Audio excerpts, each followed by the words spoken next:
This is 2-second lean at Tulsa with my 3x3 cube, my 5x5 focus, and what's left of my 7x7, which blew up on me this morning. Now, I seriously don't have a clue on how to put this thing back together, but I will figure it out from a master, and that would be your average preteen or teen cuber.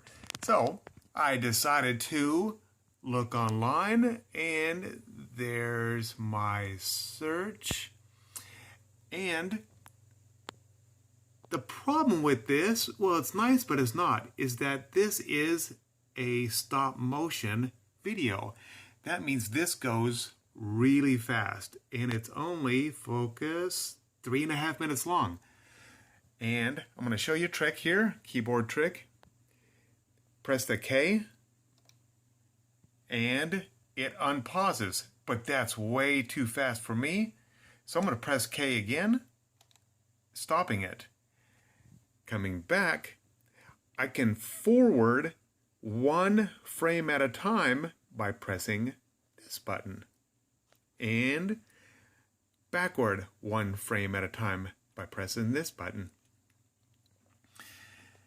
And that way I can concentrate on one piece at a time and figure out his flow. And this is 2-second lean with reassembling my 7x7 cube after a nightmare explosion and learning from a preteen master.